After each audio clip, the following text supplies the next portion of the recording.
एक गांव में किशन और बलराम नाम का दो किसान रहता था। वह दोनों बहुत ही निर्धन थे। दोनों अपने परिवार के भरण पोषण के लिए दिन रात मेहनत करते थे, फिर भी 2 वक्त की रोटी बहुत मुश्किल से जुटा पाते थे। एक दिन दोनों किसान अपने अपने खेत में काम कर रहे थे। तभी एक पेड़ के नीचे एक साधु दर्द से चिल्ला रहा था। दोनों किसान वहां जाकर देखा तो साधु को एक सांप ने काट लिया था, जिसे देखकर किशन और बलराम ने जल्दी से जंगल में जाकर कुछ जड़ी बूटी लाकर साधु को सांप ने जहां काटा था वहां लगा दिया। कुछ ही देर में सांप का जहर साधु के शरीर से उतर गया और साधु बिल्कुल ठीक हो गया। साधु ने उन दोनों का नाम पूछा। तुम दोनों कौन हो? आज तुम दोनों ने मेरी जान बचाई है। मांगो बच्चा, तुम दोनों को क्या चाहिए?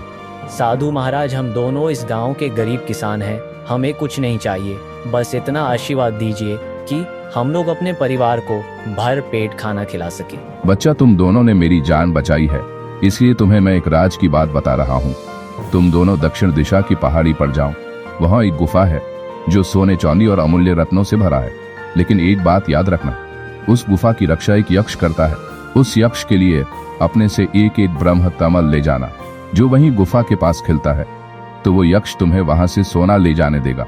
वहां से तुम्हें जितना आवश्यकता होगी उतना ही सोना लेना। यदि तुम लोगों ने लालच किया तो वहीं पत्थर बन जाओगे। इतना कहकर साधु वहां से चला गया। अरे बलराम, चलो जल्दी चलते हैं, उस गुफा की ओर अभी निकलते हैं। अरे भाई, इतना उतावला मत हो, अभी शाम का समय है, वहां जाते जाते रात हो जाएगी।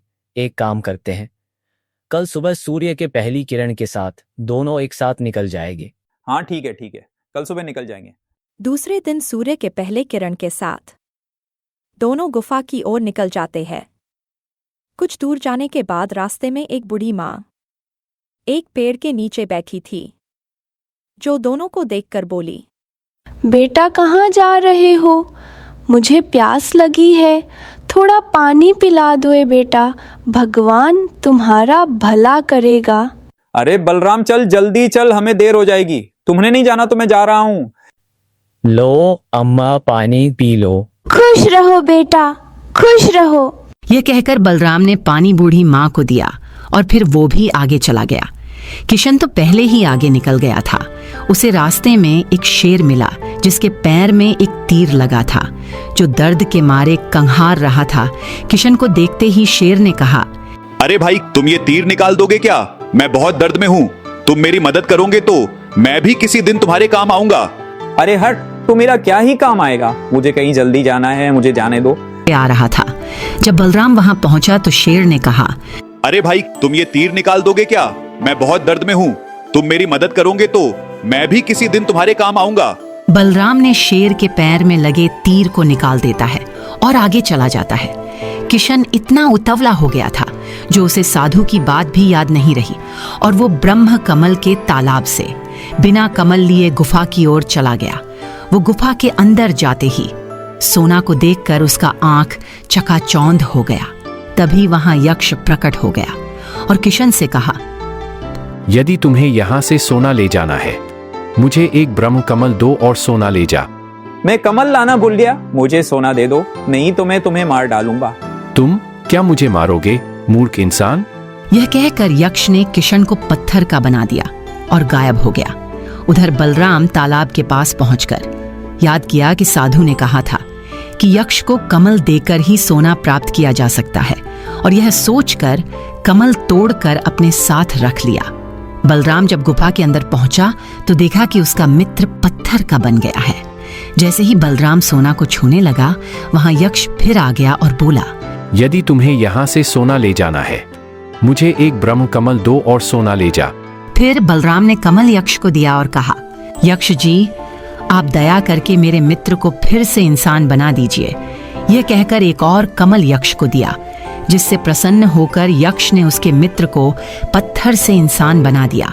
फिर दोनों ने अपने थैले में सोना भरा और वहां से निकल गए। रास्ते में किशन ने मन में सोचा कि यदि ये दोनों थैला मेरा हो जाए तो मैं दांव पर सबसे धनी आदमी बन जाऊंगा। ऐसा सोचकर वो बलराम से बोला, अरे वहीं चलते चलते बहुत थकान हो रही है, थोड़ी देर यही रुक जाते हैं, फिर चलेंगे। ठीक है भाई, तुम यही बैठो, मैं पानी लेकर आता हूँ। यह कहकर बलराम तालाब के किनारे पानी लेने चला जाता है।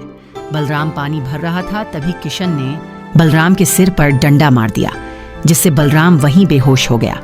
जिसे मरा हुआ समझकर उसे तालाब में फेंककर किशन गांव की ओर चला गया। ऐसा करते हुए उसे शेर ने देख लिया और शेर ने तालाब में छलांग लगाकर बलराम को निकाला ही था कि वहां बूढ़ी मां आ गई और उसका इलाज कर बलराम को ठीक कर दिया। बलराम जैसे ही होश में आया तो देखा कि बूढ़ी मां साधु में बदल गया और शेर गायब हो गया। साधु महाराज, मुझे क्या हो गया था? मैं यहाँ कैसे आ गया? तब साधु ने उसे सारी बात बताई। महाराज जी, मैंने तो हमेशा मेरे मित्र का अच्छा ही चाहा, फिर भी उसने मेरे साथ ऐसा किया। बच्चा, लालची इंसान का नियत कब बदल जाए कुछ कहा नहीं जा सकता। तुमने उसकी मदद की, फिर भी वो तुम्हें मारना चाहा। उसकी सजा उसको मिलकर ही रहेगी। ऐस कहकर साधु गायब हो गया और एक सांप का रूप धारण कर किशन को डस लिया और किशन की वहीं पर ही मौत हो गई और सोने का दोनों थैला गायब होकर बलराम के पास आ गया। फिर बलराम अपने परिवार के साथ हंसी खुशी रहने लगा।